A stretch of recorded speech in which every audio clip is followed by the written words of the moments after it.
ब्रह्म मुहूर्त आवैया 3 बजे रात्रि से बाद के समय के और सूर्योदय से पहले के समय के बाबूजी ब्रह्म मुहूर्त कहल जाय छे। जहिना भिनसार होइया ब्रह्म मुहूर्त आवैया कोयल बोले लागे छे। श्रोता सज्जन वृद्ध माँ बहन बाबू भैया सब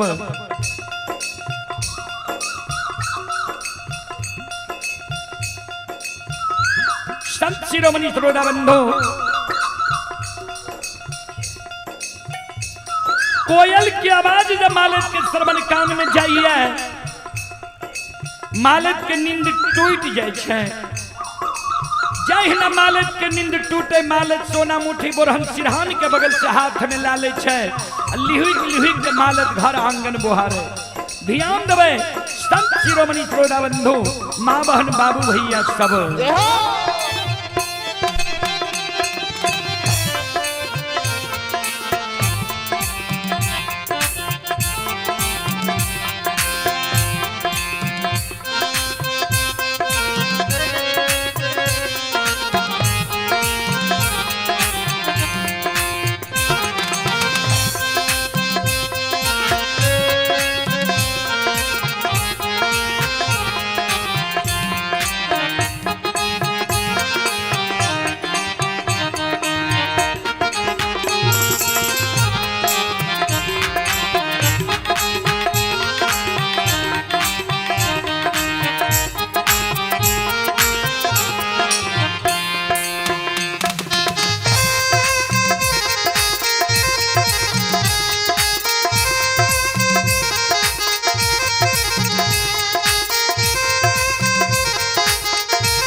शिरोमणि श्रोता बंधु माँ बहन बाबू भैया सब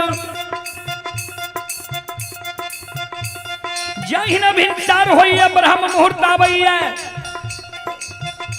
कोयल जब बोले लागे छे मालिक के नींद टूटे छे। मालिक सिरहान के बगल से हाथ में झाड़ू बोरहन ले ले छे। लिहुक लिहुक के मालिक घर आंगन बोहारे। जही न मालिक घर आंगन बोहारे छे। घर आंगन बोहर के डेढ़िया पर जमा कल के बोटरन के कुरी लगल के तात तक में मालिक के सासू जी यानी बूढ़ी माँ के नींद टूट जाए छे। मालिक के सासू जी जब मालिक के व्यवहार देखे जे घर आंगन बोहर के डेढ़िया पर जमा क्या दिल के बोटरन के कुरी लगा दिल के मालिक के सासू जी सवेरे सवेरे मालिक के उल्हन दे उपराग दे मालिक के कहे गे धौछी गेल छैया केहन वंश खानदान में तू जन्म लेलही है। केहन तोहर भाई बाप रहो आ केहन तोहर माय भौजाई रहो ये एको गो लूर सऊर सिखा के तोरा नैहर से सासुर ने भेजलको। तू जे घर आंगन बोहर के डेढ़िया पर जमा कलही है बोटरन के कुरी लगलही है तोरा ज्ञान नहीं छो जे बोटरन नंगहन होय छै। जेहने अल्लाह चाल व्यवहार तू नैहर में चले रहे ओहने अल्लाह चाल व्यवहार तू सासुर में चले लागले है। लक्ष्मी दान के उल्हन प्राग बाबूजी मालिक के सासू जी सवेरे सवेरे मालिक के आंगन में जा रहे है। ध्यान से सुनबे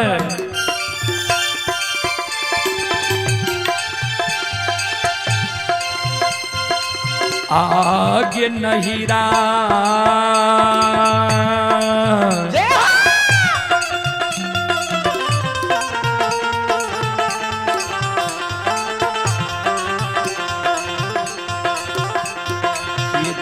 बिगड़ल छ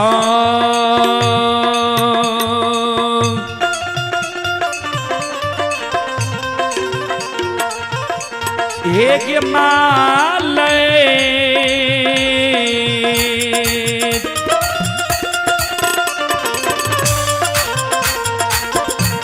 ये गई पुतहु ससुर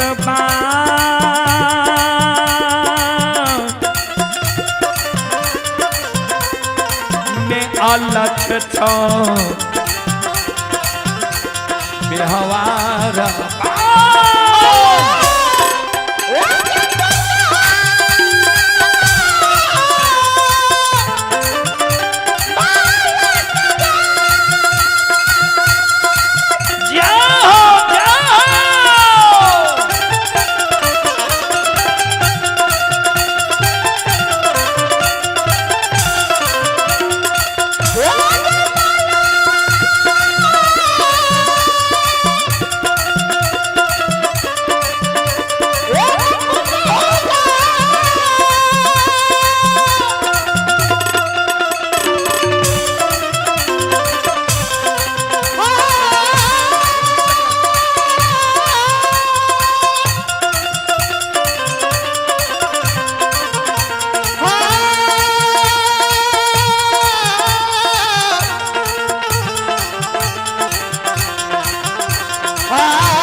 चले पुरस्कार की ओर। आप हैं बिहार राज्य कोसी परमंडल स्तरीय ओम धर्मराज भगत महासम्मेलन 2026। श्रद्धालु की ओर से श्रद्धा के साथ बड़े उदार दिल से ये सम्मेलन के सभी सदस्य के ओर से 101 रुपए की पुरस्कार आए हैं। कार्यकर्ता हमारे जनार्दन भक्ता बाबा मैना, जनार्दन भक्ता बाबा की ओर से 101 रुपए की आशीर्वाद हमारे मंडली के लिए आए हैं। मैं एक बार श्रोताओं से आग्रह करता हूं, मां बहनों से आग्रह करता हूं, एक बार हमारे जनार्दन बाबा के नाम पर जोरदार ताली बजा दें। सबसे आग्रह करता हूं, जनार्दन बाबा के चरण कमलों में कोटि कोटि नमन करता हूं, आशीर्वाद चाहता हूं। और कुछ श्रद्धालु ऑनलाइन पुरस्कार भेजे हैं।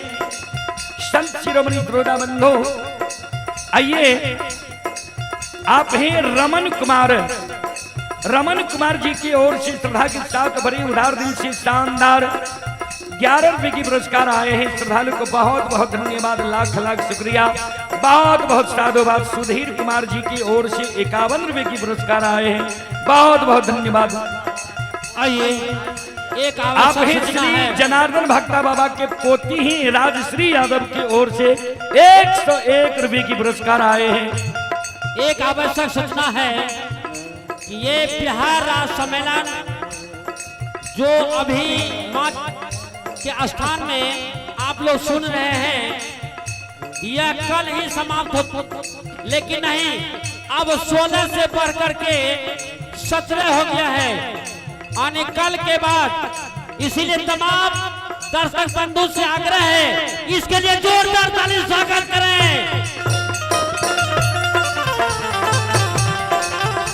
वह यह धरती है, वह धरती वह है जो संगम की पुकार है। मैं बार बार कहता हूँ, यह संगम है, एक तरफ माँ दुर्गा है, दूसरे तरफ बाबा बजरंगबली है, और तीसरा में जो है बाबा धर्मराज का जो है नाम उजागर हो रहा है। तीनों का संगम है, जहाँ इस संगम में स्नान करने के लिए जो सोनबरसा राज नगर पंचायत में नगर के लोग आए हुए हैं, इसके लिए तमाम जनता की ओर से, नगर पंचायत राज सोनबरसा की जनता की ओर से कल बढ़ करके पुनः 17 तारीख समाप्ति होगी। इसके लिए हम लोग जो है इस सभापति के लिए जोरदार ताली स्वागत करेंगे और आगे के प्रोग्राम में आप सुने और अच्छी से आनंद लें। जय धर्मराज, जय धर्मराज, जय धर्मराज। आइए आप ही सुहानी कुमारी हनुमान टोला सज्जन कामत की पोती ही 151 रुपए की पुरस्कार आए हैं और ऑनलाइन पुरस्कार हैं। इंद्रजीत कुमार की ओर से 11 रुपए की पुरस्कार आए हैं। ललन कुमार की ओर से 21 रुपए की पुरस्कार आए हैं। सुशील कुमार जी की ओर से 11 रुपए की पुरस्कार आए हैं। अंशराज सोनबरसा के निवासी हैं, श्रद्धालु की ओर से 101 रुपए की पुरस्कार आए हैं। रणविजय राय जी घोंघेपुर महिषी सहरसा के निवासी हैं और ये श्रद्धालु अभी दुबई में यह कार्यक्रम लाइव देख रहे हैं। दुबई से 101 रुपए की पुरस्कार भेजे हैं। रोशन कुमार जी की ओर से, तनया विश्वास जी की ओर से शानदार 101 रुपए की पुरस्कार आए हैं। राधे कुमार की ओर से 21 रुपए की पुरस्कार आए हैं। मिथिलेश यादव जी की ओर से 51 रुपए की पुरस्कार आए हैं। सतीश यादव यदुवंशी जी मधेपुरा के निवासी हैं, 101 रुपए की पुरस्कार आए हैं। मनीष यादव जी की ओर से 21 रुपए की पुरस्कार आए हैं। राजेंद्र कुमार जी की ओर से 21 रुपए की पुरस्कार आए हैं। परमेश्वरी मुखिया के पोता एकलव्य कुमार की ओर से 51 रुपए की पुरस्कार आए हैं। श्रद्धालु को बहुत बहुत धन्यवाद, लाख लाख शुक्रिया। और बीजो विश्वास सत्यम शिवन की ओर से 102 रुपए की पुरस्कार आए हैं। अमित कुमार पटेल, ये श्रद्धालु झालारी मधेपुरा के निवासी ही 21 रुपए की पुरस्कार आए हैं। और सुधीर कुमार की ओर से 51 रुपए की पुरस्कार आए हैं। सुभाष कुमार की ओर से 111 रुपए की पुरस्कार आए हैं। मुन्ना कुमार यादव की ओर से 51 रुपए की पुरस्कार आए हैं। श्रद्धालु को बहुत बहुत धन्यवाद, लाख लाख शुक्रिया, बहुत बहुत साधुवाद। जय हो दानी श्रद्धालु की जय हो। आइए समस्त परिवार की जय हो। भक्तजन रुदल पनियार के बाद, भक्तजन रुदल पनियार के बाद आपके बीच में प्रोग्राम रामविलास पनियार का होगा कोपरिया। इसीलिए तमाम भक्तजन आग्रह है आपके बीच में ऐसे ऐसे कलाकार हैं, बैठ करके सुनता रहे और भक्त सुनने के लिए भोजन लाना करके भोजन भक्ति को सुनते रहे। जय धर्मराज। आइए राजकिशोर बजियार देहत उनके सुपुत्र हैं मुकेश कुमार की ओर से 101 रुपए के पुरस्कार आए हैं। श्रद्धालु को बहुत बहुत धन्यवाद, लाख लाख शुक्रिया, बहुत बहुत साधुवाद। जय हो दानी श्रद्धालु की जय हो, उनके समस्त परिवार की जय हो। पनियारगंज से मेरा आग्रह है, पनियारगंज से जय हो, जय हो। भोजनालय में चले गए, भोजन हो चुका है। सभी पनियार से आग्रह है कि विजय हो चुका है, आप लोग जाकर के भोजन कर लें।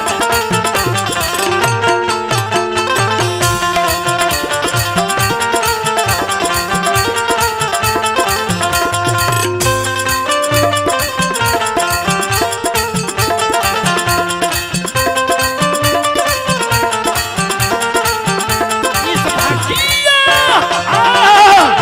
रुदल पनियार के बाद हरे लोगों को भी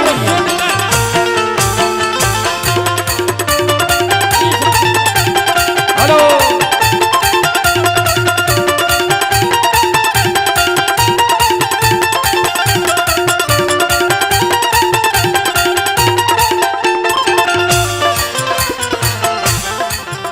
ध्यान देवे, खैद है क्षण के लिए माला भोजनालय को बंद करते हैं क्योंकि अभी ये प्रोग्राम व्यवहार हो रहा है। देख के माला के इसीलिए साथ कुछ समय के सुमान। बाद भोजनालय में जाएंगे। जय धर्मराज, जय धर्मराज, जय धर्मराज। मालक का लक्ष्य निदान के उल्हन उपराग है। मालक के कहे ये धोछी ये अलछैया आगे नहीं रहा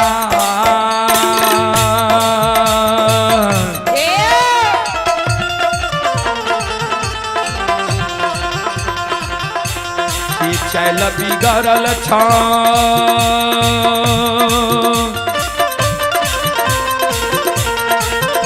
हे गे माले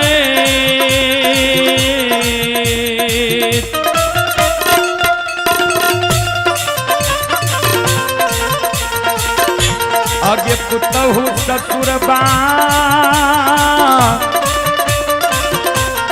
में अलख छो बेहवार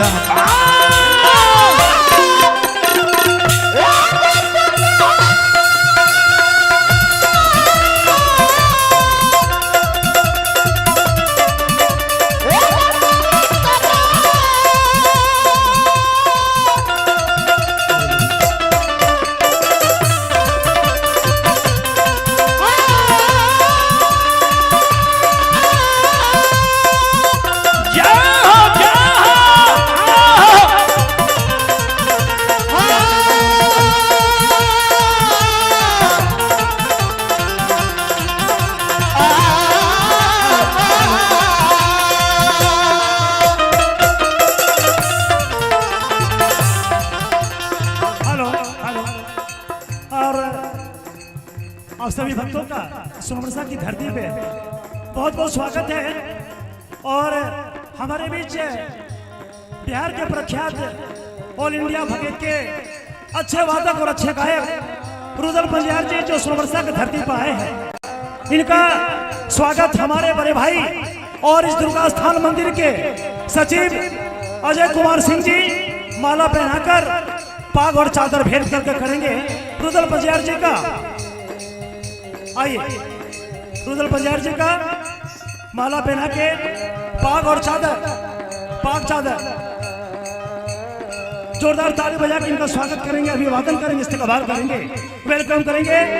सोमरसा की गांव के बड़े भाई हमारे सोमरसा के प्रसिद्ध समाज सेवी और दुर्गा स्थान मंदिर के सचिव भाई अजय कुमार सिंह जी, इनको ये मिथिला का पाग ये ताज भेंट करते हुए और अंग वस्त्र भेंट करेंगे। भाई रुदल पंजार जी को अजय कुमार सिंह के द्वारा ये अंग वस्त्र भेंट किया गया। बोल जोरदार ताली में बाबा धर्मराज की, मैया भगवती की, बाबा बैद्यनाथ की। और ये 1100 रुपया इनको अपने हाथ से देंगे भैया अजय भैया। 1100 रुपया पुरस्कार के स्वरूप में जोरदार ताली बजा के इनका स्वागत हो। ये सोमरसा ये धर्म का स्थल और साक्षात भगवती के दरबार सरपंच साहब हमारे शंकर मिश्रा जी और हमारे बड़े भाई और इस भगत सम्मेलन के मुख्य कर्ता धर्ता हमारे वार्ड पार्षद भाई मोहन विश्वास जी भी और लड्डू विश्वास जी भी इनको माला पहनाकर सम्मानित करते हुए बहुत बहुत धन्यवाद। और भाइयों, ये बहुत ही खुशी की बात है कि बाबा धर्मराज जो धर्म की स्थापना के लिए पूरे दुनिया में अपना डंका बजाए थे, आज एक ऐतिहासिक क्षण सोमरसा की धरती के लिए है कि जहां पर प्रांतीय भगत सम्मेलन हो रहा है और इसमें पूरे देश के चोटी के कलाकार आपके बीच मौजूद है। और भाई लड्डू विश्वास जी हमारे बड़े भाई सोमरसा के वरिष्ठ समाज सेवी 500 रुपया सम्मानित किए हैं। और एक दिन का जो समय बढ़ा है इसके लिए बाबा धर्मराज को उनके चरणों में समस्त सोमरसा वासियों की ओर से नमन। और आप लोग सभी मिलकर इस शानदार ऐतिहासिक समागम का आनंद लें, शांतिपूर्ण आनंद लें और सभी लोग मिलकर जो वॉलंटियर जहां हैं शांतिपूर्ण से माहौल को बनाने में सहयोग करें। और अभी हमारे बीच कुछ ही क्षणों में माननीय थाना प्रभारी साहब भी आएंगे और डीएसपी साहब भी आने वाले हैं, तो आप लोग भी शांति बनाए रखें, वो कार्यक्रम का आनंद लें। बोलो बाबा धर्मराज की, बहुत बहुत धन्यवाद।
उल्हन पराग सुन के मालक के आंख से आंसू गिरे लगले। जार बेजार मालक सासू माँ के चरण में गिर के काने लगले।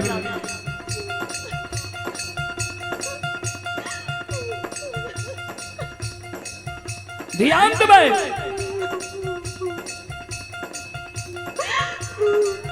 सास के कहे है ये सासू माँ किया हमरा नैहर के उपते छिया, किया हमरा भाई बाबू के गाली दै छिया, किया हमरा माँ भाभी के उल्हन पराग दै छिया।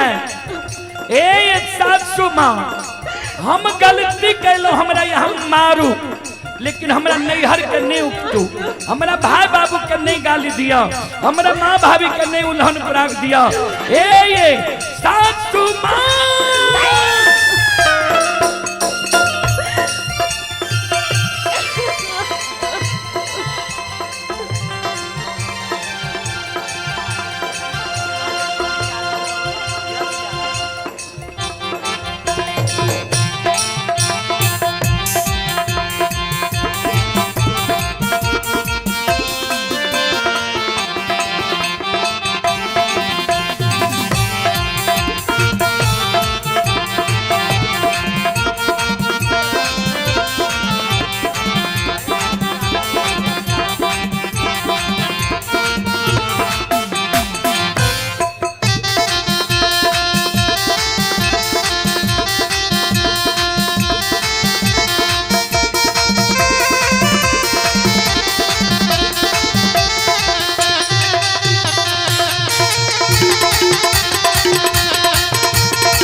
आइए श्री जनार्दन भक्ता बाबा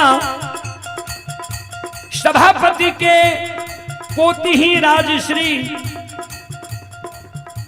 और यश कुमार की ओर से श्रद्धा के साथ बड़े उदार दिल से शानदार 101 रुपए की पुरस्कार आए हैं। श्रद्धालु को बहुत बहुत धन्यवाद, लाख लाख शुक्रिया, बहुत बहुत साधुवाद। आप हैं गोविंदा देवी पति चंदेश्वरी शाह सोनवर्षा राज, 101 रुपए की पुरस्कार आए। श्रद्धालु को बहुत बहुत धन्यवाद, लाख लाख शुक्रिया, बहुत बहुत साधुवाद।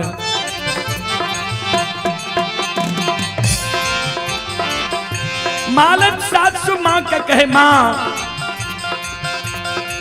आय माफा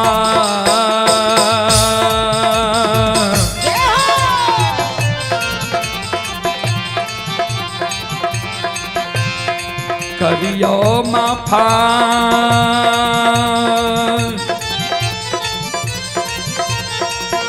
ये सासू माँ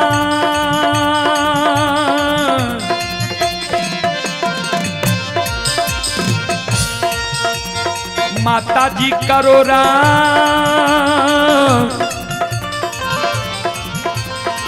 गलतियां अपराधा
आइए बेचन विश्वास जी की ओर से श्रद्धा के साथ भरे उदार दिल से शानदार 101 रुपए की पुरस्कार आए हैं और बहुत श्रद्धालु ऑनलाइन पुरस्कार भेजे हैं। गुड्डू यादव की ओर से 11 रुपए की पुरस्कार आए हैं। अमोद कुमार की ओर से 11 रुपए के पुरस्कार आए हैं।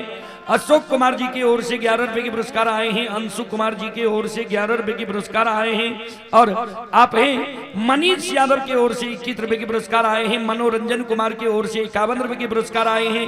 रणवीर कुमार यादव जी कंजरी के निवासी हैं, श्रद्धालु की ओर से 51 रुपए के पुरस्कार आए हैं। मुकेश कुमार की ओर से 21 रुपए के पुरस्कार आए हैं। रणवीर कुमार जी की ओर से 51 रुपए के पुरस्कार आए हैं। श्रद्धालु को बहुत बहुत धन्यवाद, लाख लाख शुक्रिया, बहुत बहुत साधुवाद। जय हो दानी श्रद्धालु की जय हो, उनके समस्त परिवार की जय हो।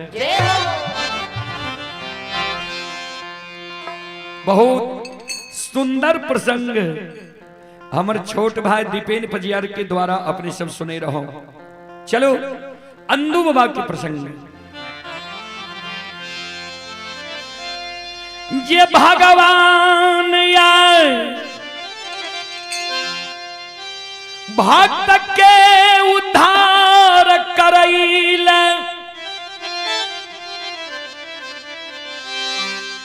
भक्त के द्वार 7 दिन के भूखा,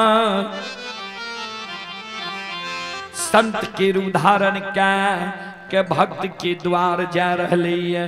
संत शिरोमणि श्रोता बंधु माँ बहन बाबू भैया सब अंदू बाबा के घर में आए खाए के लिए, राशन नहीं रहे, सीधा नहीं रहे। अंदू बाबा भगाइत गायब कैले माय 5 दिन के भूखल छे।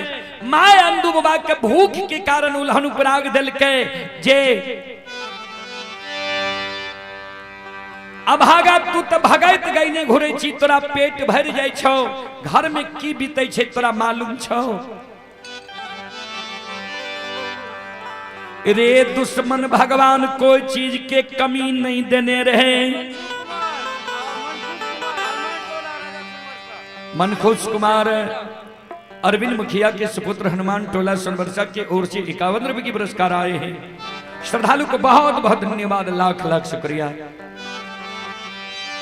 माय जे अंदू बाबा के उल्हन पराग दल के जे तोरे पाप से दोना फुलबारी सुखले, हर के बैल हर खिद बन जंगल में सैला भेले, हर के बैल हर खिद बन जंगल में सैला भाग भागले, डेढ़िया पर से बखारी बिला गेले, अरदसिया दरबार ने बंद कर दिल। माय के उल्हन पराग सुन के अंदू बाबा काने लागले। माय जो बाल अवस्था में ही उल्हन पराग देती ही, लोग हमारा कलंक नहीं देती है, बालापन जैन के हंसी मुड़ा देती है। जवानी उम्र में उल्हन पराग देती ही, लोग मन में सोचती है जवानी उम्र मतंग होई छे, अमल नहीं करती है।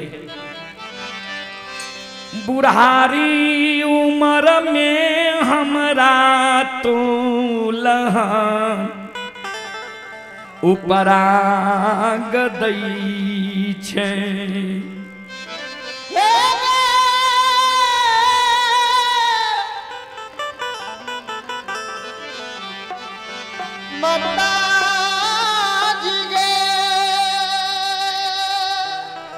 अब अगल बगल के समाज सुन के रहते होइत बिहान जा रास्ता से चलबे, लोग कलंक दते जे यह पपियाबा के पाप से दोना फुलवारी सुखले, होर के बैल हर खेत बन जंगल में सैला बाग भ गेले, डेढ़िया पर से बखारी बिला गेले, अरदसिया दरबार इन्हें बंद कर दे। जाई उल्हन पराग दै छे, गहबर घर में हम केवार लगा के कुछ के चटाई पर सुत जाय छिए, अन्न जल त्याग के प्राण हम छोड़ देबो। माय तोरा शपथ छौ जे गहबर के केवार नहीं खोली है। अगर गहबर के केवार आए तो खोल देबही। हे गे माय लक्ष्मण, अगर तू गहबर के केवार खोल देबही तमयो हे गई मार ले गए।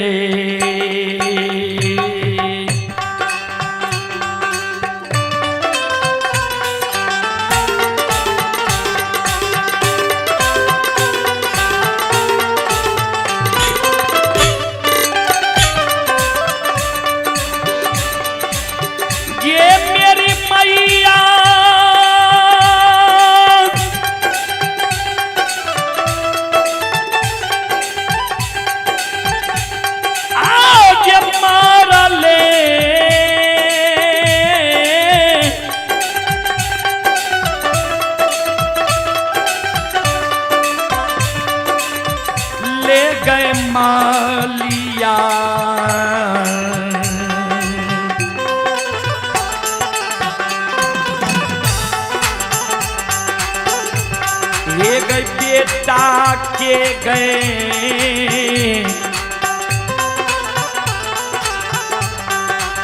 माता जी,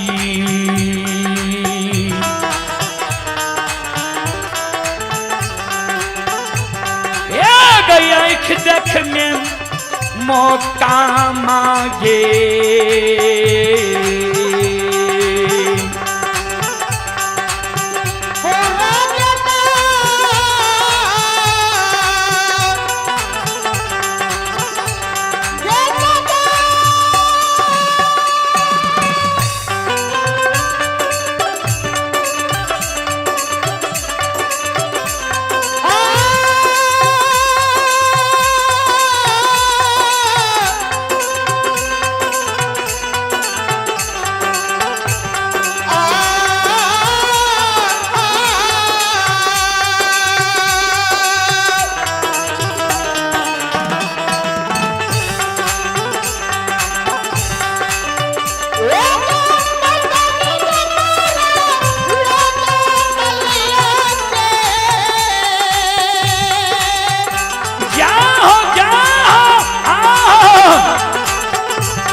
साउंड के आवाज आवे छोड़ दियो ने।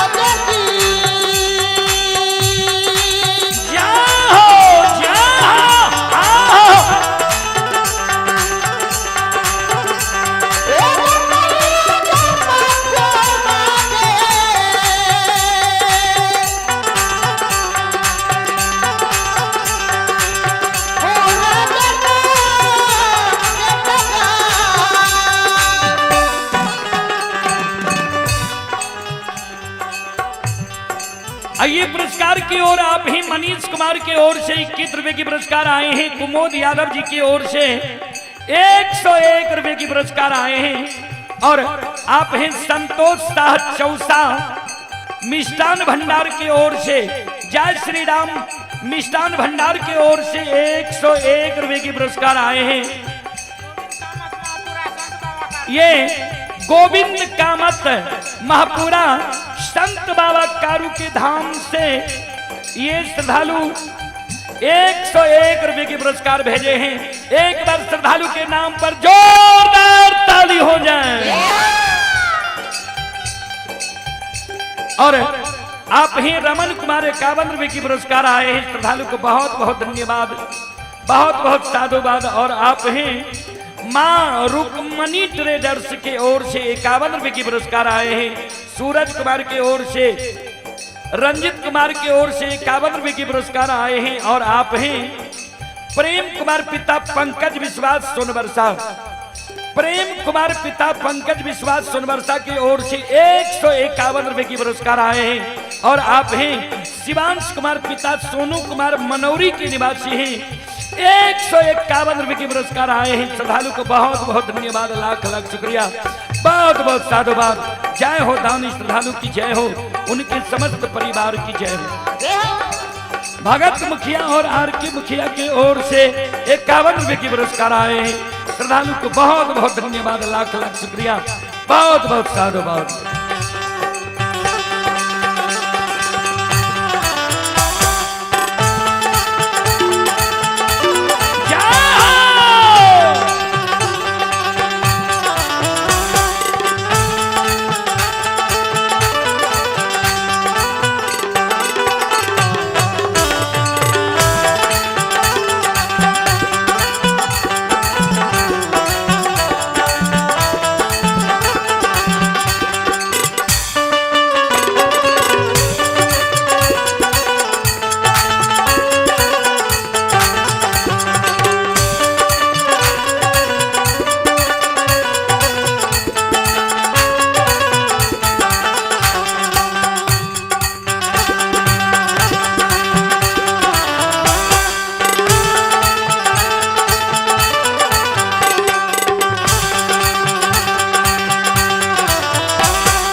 के बार लगा लेल के गहवर घर में पेटकुनिया दादल के काने हो ठाकुर जी हाँ धर्मराज बाबा आज हमरा कलंक लगल हो ठाकुर जी तोरे गहवर में हम जल त्याग के प्राण के छोड़ देवा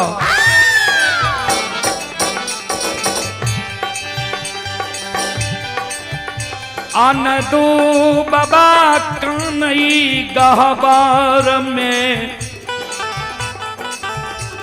अम्मा बेटा और धन के सोग में काने गहवर के ओसार पर जी आप धन तो चलिए गए बेटो हमारा बाप के शोक से प्राण के त्याग देते मर जेते माय बेटा जे काने रहे भगवान के आसन डोल गए संत श्रवणी त्रोड़ा बंधु माँ बहन बाबू भैया सब आओ ये भगती ये भजन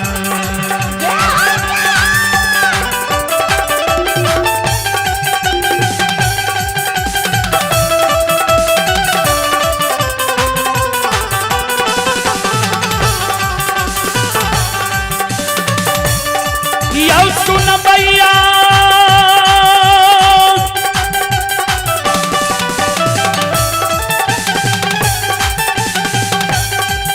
आयो भगती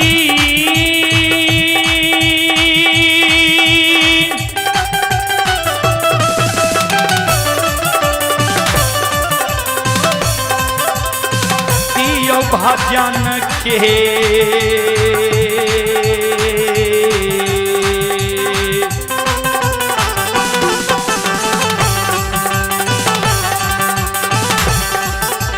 रसलबा छियै ठाकुर जी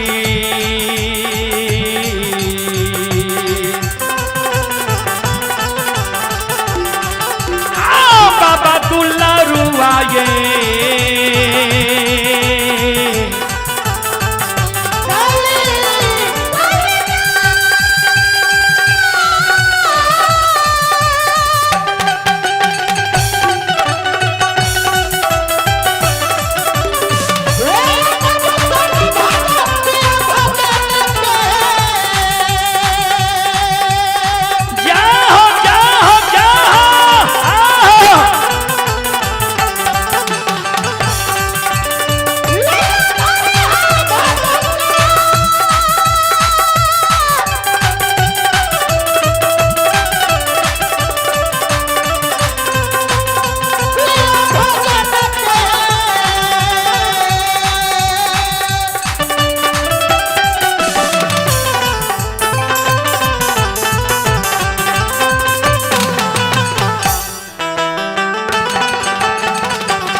ये सुनो सुनो सुन भैया सुन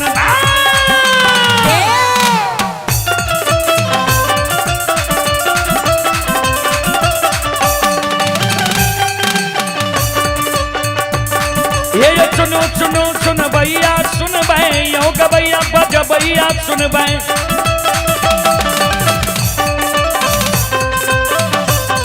आये माँ बहना ये ध्यान से सुन भै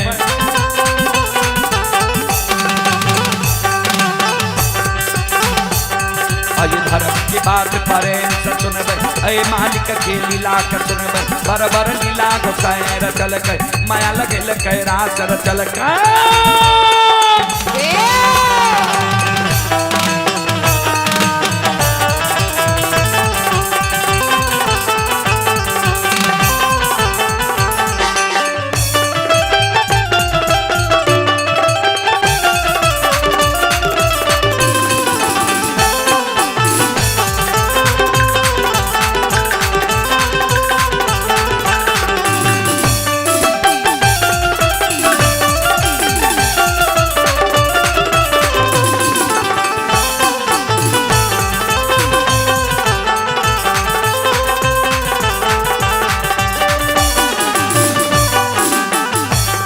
ये जो भाग के बेर भगवती के सुमरा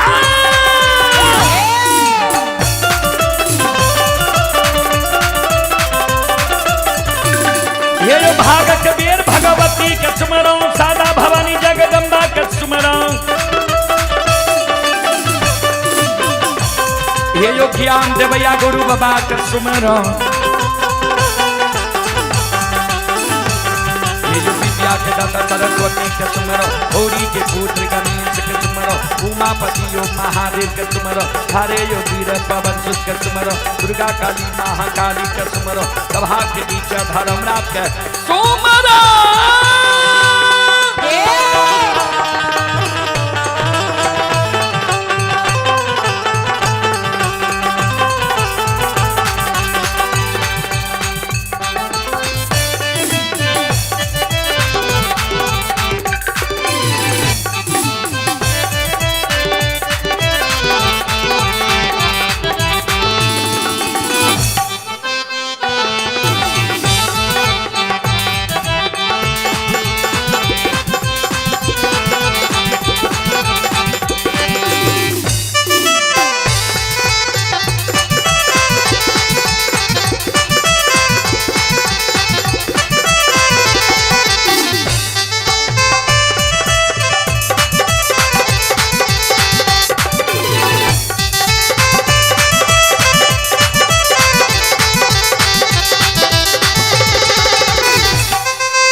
आइए पुरस्कार की ओर सब शिरोमणि श्रोता बंधु मां बहन बाबू भैया सब आप हैं अकल सादा की ओर से 21 रुपए की पुरस्कार आए हैं और आरव कुमार और अभिराज कुमार की ओर से 51 रुपए की पुरस्कार आए हैं और आप हैं संत शिरोमणि श्रोता बंधु ये एक और श्रद्धालु की ओर से 21 रुपए के पुरस्कार आए हैं मवेशी डॉक्टर अशोक यादव के सुपुत्र मनोरंजन कुमार सहमौरा के निवासी हैं। श्रद्धालु की ओर से 51 रुपए के पुरस्कार आए हैं। सोनू कुमार की ओर से 11 रुपए के पुरस्कार आए हैं। राजेश कुमार सखौरी की ओर से शानदार 21 रुपए के पुरस्कार आए हैं और आप हैं संत शिरोमणि श्रोता बंधु रंजीत कुमार की ओर से 51 रुपए के पुरस्कार आए हैं। पंकज कुमार की ओर से 21 रुपए के पुरस्कार आए हैं। केशव कुमार की ओर से 51 रुपए के पुरस्कार आए हैं। चंदन कुमार की ओर से 11 रुपए के पुरस्कार आए हैं और आप हैं संत शिरोमणि श्रोता बंधु सुमित कुमार आदि कुमार ये जमीन पारी टोला सोनबरसा 51 रुपए के पुरस्कार आए हैं। जय बाबा धर्मराज के नाम से 51 रुपए के पुरस्कार आए हैं। जुगनी माही पिता श्री राम कुमार की ओर से 101 रुपए के पुरस्कार आए हैं और शिवनंदन आनंद स्वीट कॉर्नर सोनबरसा की ओर से 1 रुपए के पुरस्कार आए हैं। श्रद्धालु को बहुत बहुत धन्यवाद, लाख लाख शुक्रिया और शिवनंदन कुमार की ओर से 51 रुपए के पुरस्कार आए हैं। श्रद्धालु को बहुत बहुत धन्यवाद, लाख लाख शुक्रिया, बहुत बहुत साधुवाद। जय हो दानी श्रद्धालु की जय हो, उनके समस्त परिवार की जय हो।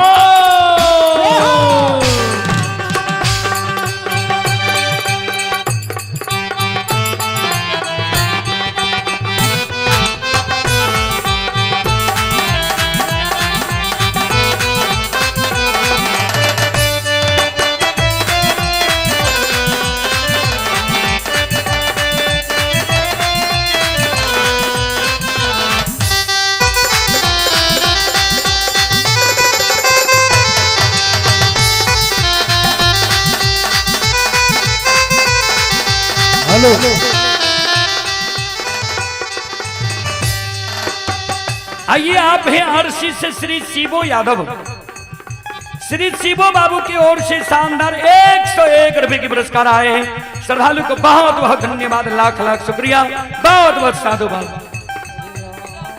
आप हैं जुगनी माही श्री राम कुमार की ओर से 101 रुपए के पुरस्कार आए। श्रद्धालु को बहुत बहुत धन्यवाद, लाख लाख शुक्रिया, बहुत बहुत साधुवाद। ये हो भला बाबा भंडार का भैरी थी हो।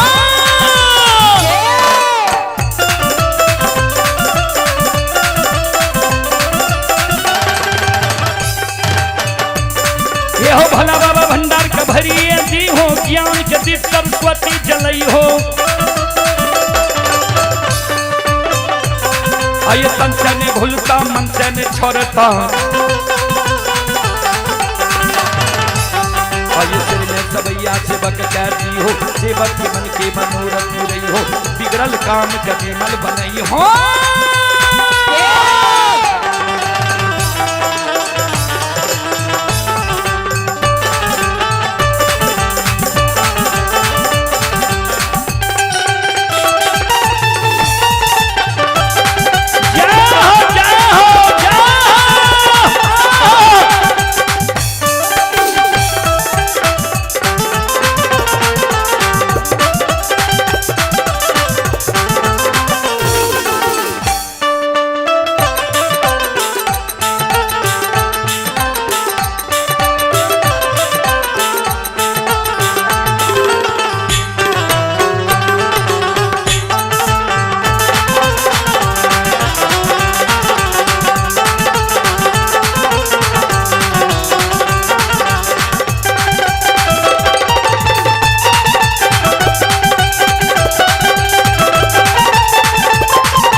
गोविंद शाह कारीगर अनूप स्वीट भंडार चौसा के निवासी हैं।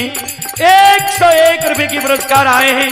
और आप हैं बादल कुमार सोनवर्षा के निवासी हैं। 51 रुपए की पुरस्कार आए हैं। और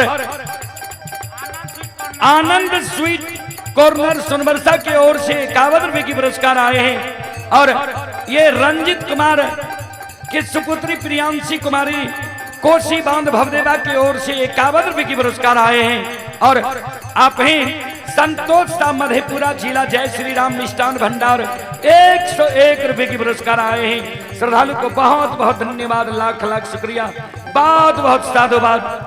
मां रुक्मणी ट्रेडर्स की ओर से पुनः 51 रुपए की पुरस्कार आए हैं। श्रद्धालु को बहुत बहुत धन्यवाद, लाख लाख शुक्रिया। और आलोक शर्मा की ओर से शानदार जुगनी माही माता सपना देवी की ओर से 101 रुपए की पुरस्कार आए। श्रद्धालु को बहुत बहुत धन्यवाद, लाख लाख शुक्रिया। आलोक शर्मा ग्राम किरतपुर फूलपरास मधुबनी जिला से ये श्रद्धालु हरिद्वार में भी यह कार्यक्रम देख रहे हैं। 51 रुपए की पुरस्कार आए हैं। रुपेश कुमार की ओर से 21 रुपए की पुरस्कार आए हैं। राधे श्याम कुमार की ओर से 11 रुपए की 21 रुपए की पुरस्कार आए हैं। आरपी कुमार की ओर से 21 रुपए की पुरस्कार आए हैं।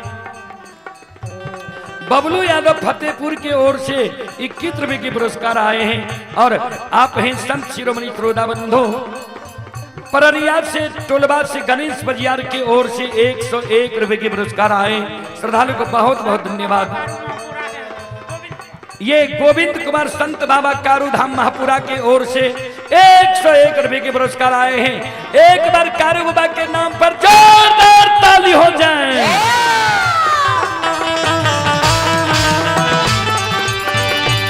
ये यो भक्ति के बस भगवान बसे छा।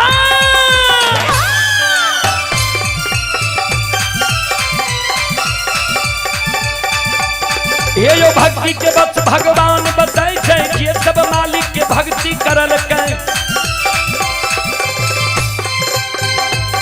आये मन तन धन से भजबे करल के।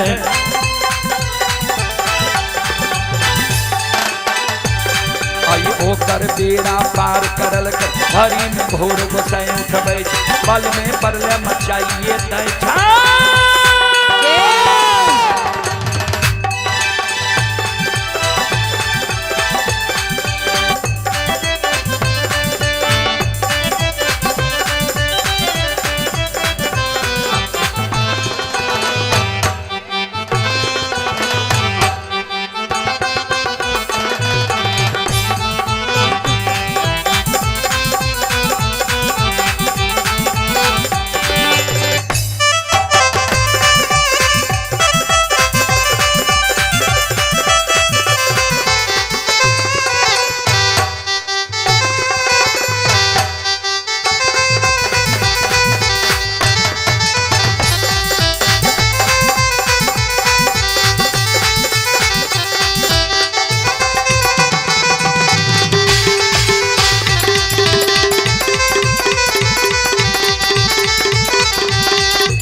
ठाकुर जी धर्मराज बाबा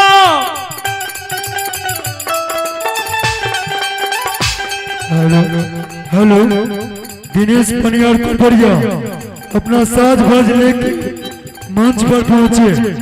दिनेश पनियार कोपरिया अपना साज बाज लेके मंच पर पहुंचे। बोलने वाला माइक में थोड़ा बेस को कम कर दीजिए, आवाज नहीं फूट रहा है। धर्मराज बाबा बजरंग बली अपन रूप का छोड़ दल कई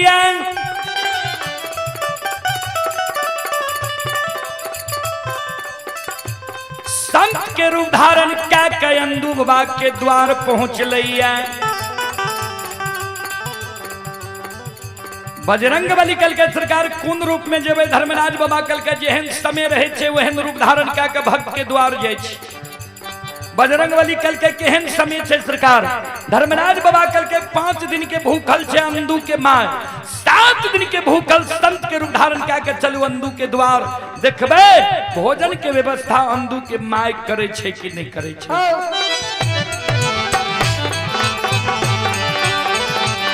ये हो आपन रूप के छोड़िए दिल का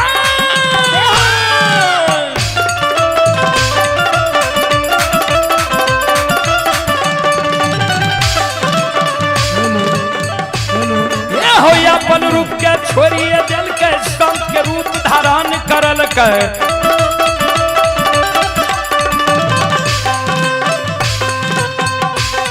ये हो 13 ताक जनौ लाल के। द्वादश चंदन लगाइए लेल के, अंग में भभूत लगाइए लेल के। सुनो सुनो सुन भैया सुन माँ बहना सुन वर्षा के सुन भई।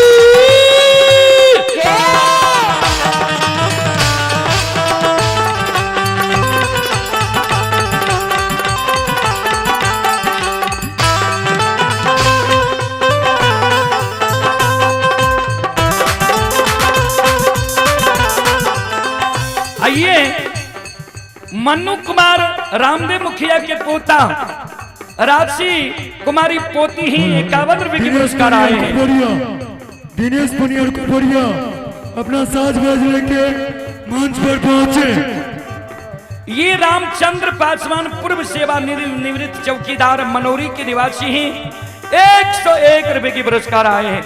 और आप हैं श्री राम मुखिया के सुपुत्र रमेश मुखिया के सुपुत्र राजवीर कुमार हनुमान टोला वार्ड नंबर 9 की ओर से 501 रुपए के पुरस्कार आए हैं। एक बार श्रद्धालु के नाम पर जोरदार ताली हो जाए। आनंद स्वीट कॉर्नर की ओर से 1 रुपए के पुरस्कार आए हैं। स्वीटी कुमारी हनुमान टोला सोनवर्षा राज की ओर से 51 रुपए की पुरस्कार आए हैं। श्रद्धालु को बहुत बहुत धन्यवाद, लाख लाख शुक्रिया, बहुत बहुत साधुवाद।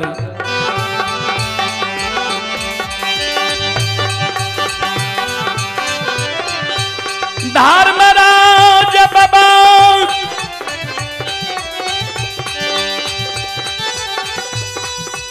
संत के रूप धारण कैने आकाश मार्ग से मकमापुर के सीमा पर पहुंच गलैया। अंतर्यामी मालिक ठाकुर जी धर्मराज बाबा आइए याद भूता।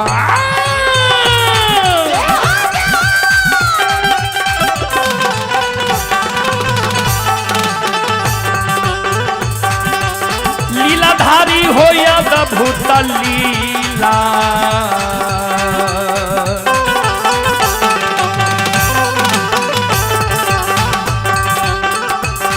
ये हो रचै छै धर्मराज बाबा,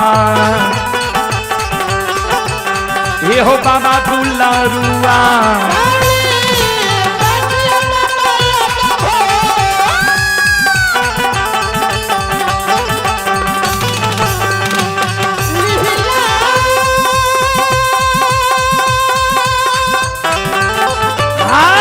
ठाकुर जी धर्मराज बाबा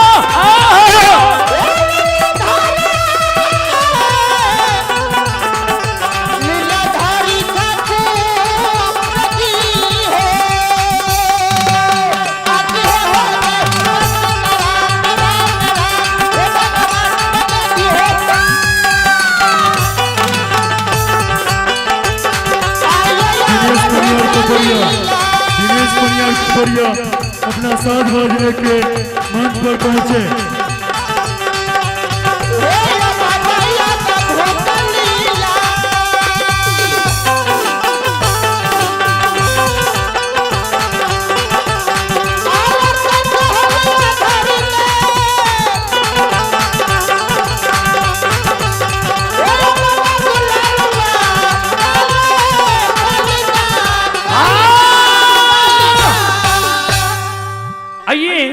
आप हैं पंकज कुमार की ओर से 21 रुपए के पुरस्कार आए हैं। दिनेश माया शंकर कुमार की ओर से 51 रुपए के पुरस्कार आए हैं। रुपेश कुमार की ओर से 11 रुपए के पुरस्कार आए हैं। रविंद्र विश्वास के पुत्र देवाशीष कुमार की ओर से शानदार 101 रुपए की पुरस्कार आए हैं। और आप हैं सनोज मुखिया राजा डोरी सोनबरसा की ओर से 101 रुपए के पुरस्कार आए हैं। राजू कुमार के सुपुत्र रियांश कुमार हनुमान टोला 101 रुपए के पुरस्कार आए हैं। आप ओम धर्मराज भगत महासम्मेलन के सभापति श्री नारायण पजियार बाबा के भांजा हैं। विभूति कुमार ग्राम गोंगी पंचायत महिनाथ नगर बेलदौर खगड़िया के गुरु महाराज श्री सदगुरु आनंद मठ नई डाली। ये काशी बनारस के संस्थापक आनंद साहब यानी हमारे आनंद साहब के ओर से 101 रुपए की आशीर्वाद हमारे लिए आए हैं, जो सीतापुर चंदौली उत्तर प्रदेश में है। एक बार आनंद साहब के नाम पर जोरदार ताली हो जाए। और आप हैं श्री विनोद यादव के सुपुत्र प्रियम कुमार ग्राम गोंगी पंचायत महिनाथ नगर बेलदौर खगड़िया के ओर से 101 रुपए के पुरस्कार आए हैं। और आप हैं ये रोनीला पेरा भंडार बबलू गुप्ता 201 रुपए के पुरस्कार आए हैं। सौरभ कुमार अतलखा के ओर से 51 रुपए के पुरस्कार आए हैं। ये सोनबरसा राज हनुमान टोला से गजू मुखिया के ओर से शानदार 51 रुपए के पुरस्कार आए हैं। और आप हैं उमेश यादव के सुपुत्र किन्नू कुमार मिठू ठाकुर के ओर से शानदार 51 रुपए के पुरस्कार आए हैं। श्रद्धालु को बहुत बहुत धन्यवाद, लाख लाख शुक्रिया। ये दिल खुश मुखिया की ओर से शानदार 101 रुपए के पुरस्कार आए हैं। श्रद्धालु को बहुत बहुत धन्यवाद, लाख लाख शुक्रिया, बहुत बहुत साधुवाद। जय हो दानी श्रद्धालु की जय हो, उनके समस्त परिवार की जय हो। अइला से बकिया बाबा तोहरे दोहरिया हो बाबा हो।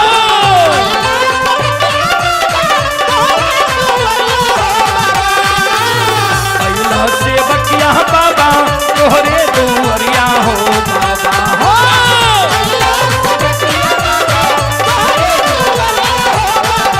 बाबा हो सेवक के मन के मनोरथ पूरा हो बाबा।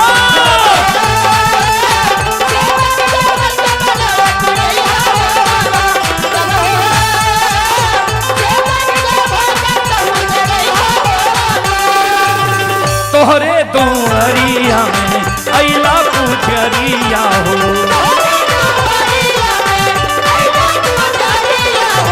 एक बेरा तेरी थी हो सेवक पर नजरिया हो।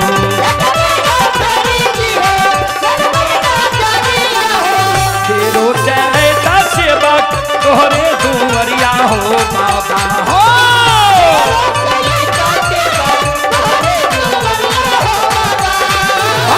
तेरो ऐसा सेवक तोहरे दोहरिया हो बाबा हो।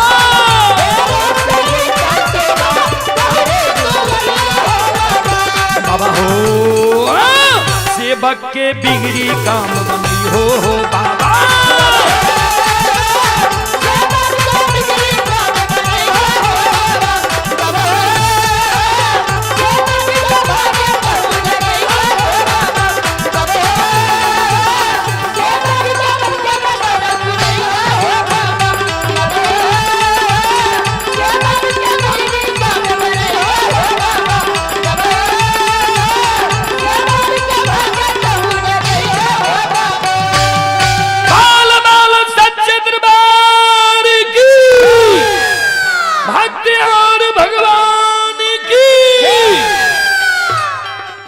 शिरोमणि श्रोता बंधु माँ बहन बाबू भैया सब ध्यान देवे। आइए, ये बालक बाबा के ओर से हमारे लिए 51 रुपए के आशीर्वाद आए हैं। गुरुजन के चरण कमलों में कोटि कोटि नमन करता हूँ। मुन्ना विश्वास के सुपुत्र सिंटू लवकुश श्रद्धालु की ओर से 101 रुपए के पुरस्कार आए। श्रद्धालु को बहुत बहुत धन्यवाद, लाख लाख शुक्रिया, बहुत बहुत साधुवाद। भगवान यंदू बाबा के द्वार पहुँच गए, आपके बीच द्वार पर आवाज लगावई भक्तराज। भक्तिराज हो। आइए, सुरेश विश्वास अपने पोते के नाम से सार्थक कुमार हनुमान टोला की ओर से 501 रुपए की पुरस्कार भेजे हैं। एक बार हमारे सुरेश बाबू के नाम पर जोरदार ताली हो जाए। आपके बीच हेलो सज्जन वरेंद्र श्रोता बंधु, ध्यान देवे। आगे बीच कुपरिया से भगायत सम्राट दिनेश पंडियार धर्म पंडाल में उपस्थित है। आ सब समय के दान दैत पंडाल में आनंद लियो। आगे बीच दूर से और गायिका भी अच्छा आयल है, वकरो समय मिलता है। और संतोष बाबू राम दुलारी पलियार आगे बीच दिनेश बाबा उपस्थित छथिन। इनका मुखारविंद साहब धर्मराज लोक गाथा भगत सुनियो। सज्जन वृंद, धर्मराज बाबा अंदू बाबा के द्वार पर दरो मत भागले बजरंग बली करिया कमल के आसन लगा दिल बजरंग बली के धर्मराज बाबा कल के अंदू के सोर पारबे तब न जानते हमारा द्वार पर कोई ले। बजरंग बली कल के सरकार कौन नाम से सोर पारबे? कल के अंदू के घर में आए 5 दिन से राशन नहीं छे, माय भूखल छे। अंदू के अंदू दानी के नाम से सोर पारियो। जे बुझेते अगल बगल के कोई इस संत नहीं छिए। आइए, टुनटुन विश्वास जी की ओर से चुन विश्वास जी की ओर से 101 रुपए के पुरस्कार आए हैं। श्रद्धालु को बहुत बहुत धन्यवाद, लाख लाख शुक्रिया, बहुत बहुत साधुवाद। बजरंग बली आवाज लगा बली, ए अंदुदानी बाबू, ए अंदुदानी बाबू, घर छी आंगन छी, घर आंगन से बाहर होबू, द्वार पर आबू। अंदू बाबा रहे गहवर में। अंदू बाबा के कान में आवाज नहीं गई, माई के कान में आवाज चल गए। माई मन में सोचे कोई हित बन समाज तो नहीं छिए या कोई अतिथि तो नहीं छिए। माई जे गहबर के उसार पर पेटकुनिया देने रहे, टुघरल टुघरल माय डिढ़िया पर्दा लाइक के देखे छे। 12 चंदन 13 ताग जनो 8 अंग शरीर में भभू। माय एक लोटा जल ले छे, जल लेने आवे छे, जल राखे छे, कर जोड़ के प्रणाम करे छे। बाबा कतेक दूर से ई नहीं भले ये, कौन काज हमरा बेटा से छे, कौन काजे हमरा द्वार लिए ये। धर्मराज बाबा बजरंग बली की इशारा करे, कौन काज से लिए बताइयो हिनका। बजरंग बली कल के माता राम सुनो। 7 दिन बाट में बीत गलैया,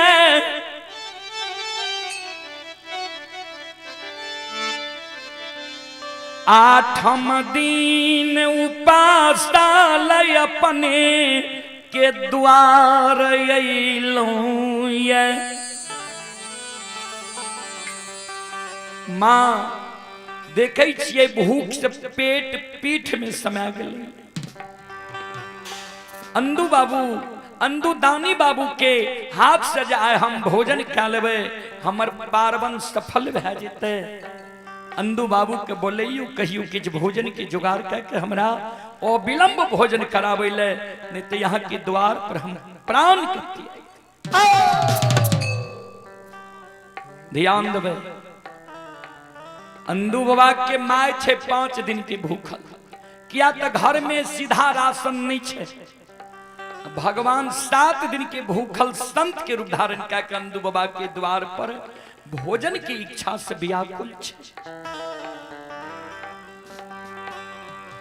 माई के कान में जो आवाज गले 7 दिन के भूखल, माई के आंख से आंसू टपक गले। माई आंसू के संभारने आंगन जाय छे।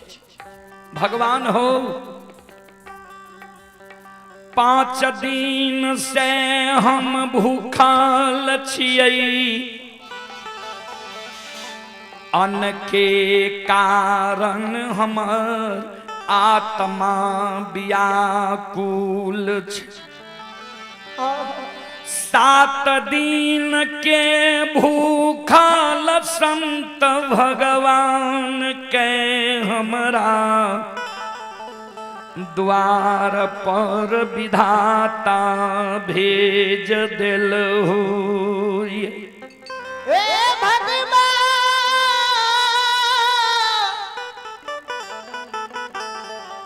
ठाकुर जी हो।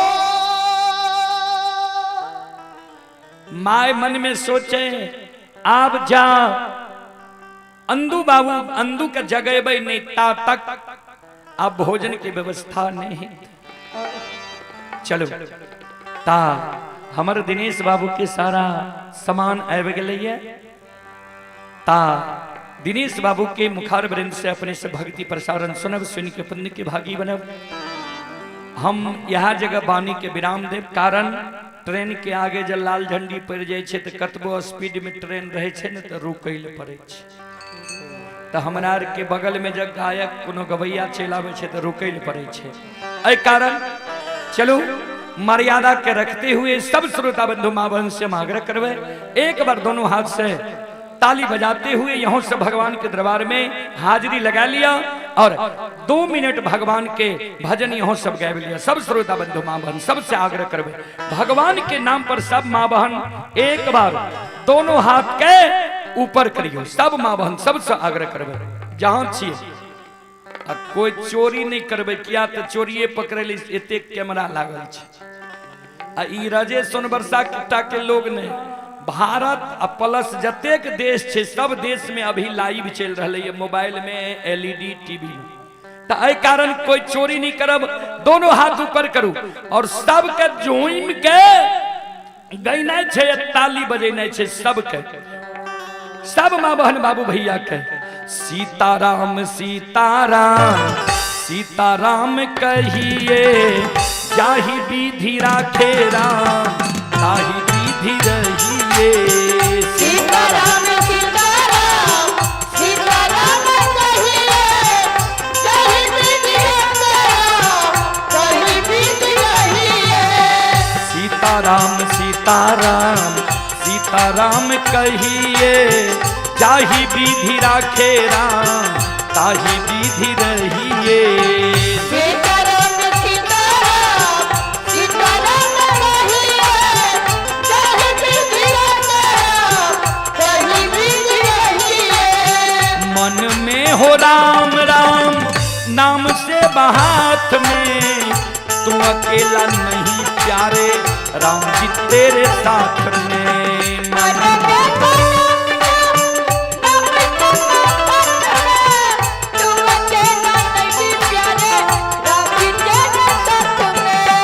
मन मन में हो राम राम नाम से बहात में, तू अकेला नहीं प्यारे राम जी तेरे साथ में। दोनों हाथ ऊपर करके सब मां बहनों से आग्रह करता हूँ,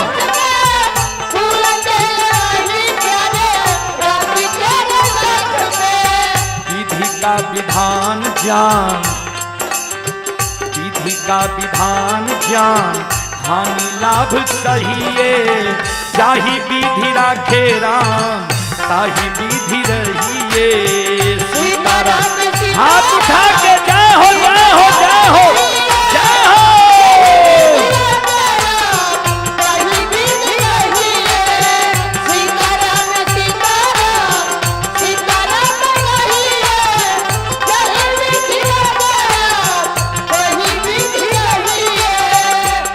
अभिमान तो फिर मान नहीं पाएगा, होगा प्यारे वही जो श्री राम जी को भाएगा।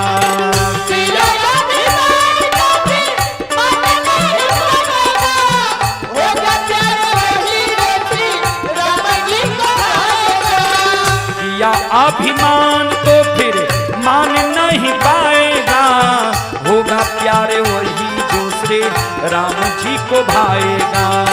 किया अभिमान तो फिर मन नहीं बनेगा, होगा प्यारे वही जो श्री राम जी को भाएगा। फल आशा त्याग शुभ, फल आशा त्याग शुभ कर्म किया कीजिए, जाहि विधि राखे राम ताहि विधि रहिए। सीताराम सीताराम सीताराम कहिए, दोनों हाथ उठा के सामने बहनों जाग रहा है, जय हो जय हो। सीताराम कहिए, दोनों हाथ उठा के जय हो जय हो।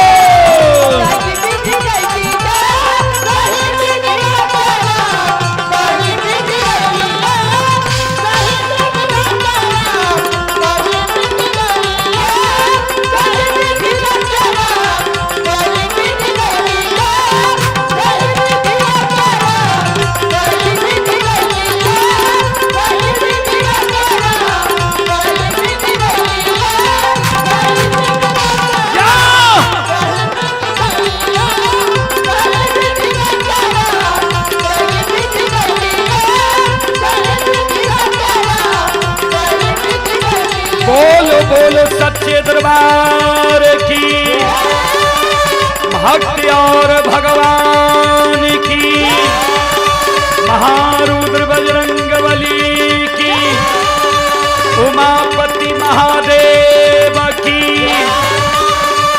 बाबा डिहबार की, संत बाबा कारू खिरहरी की, माँ दुर्गे महारानी की, हारा हारा महादेव बोलो बम।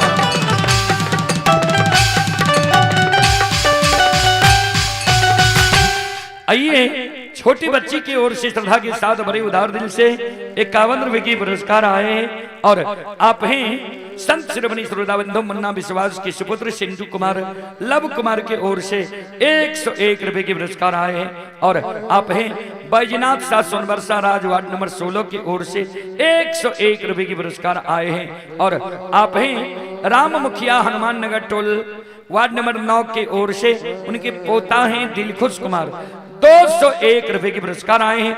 मनोज सरदार सोनबरसा राज दक्षिण टोल 251 रुपए के पुरस्कार आए हैं। श्रद्धालु को बहुत बहुत धन्यवाद, लाख लाख शुक्रिया, बहुत बहुत साधुवाद। पंकज कुमार के ओर से शानदार 21 रुपए की पुरस्कार ऑनलाइन फोन पे के द्वारा आए। श्रद्धालु को बहुत बहुत धन्यवाद, लाख लाख शुक्रिया, बहुत बहुत साधुवाद। जय हो दानी श्रद्धालु की जय हो, उनके समस्त परिवार की जय हो। बोलो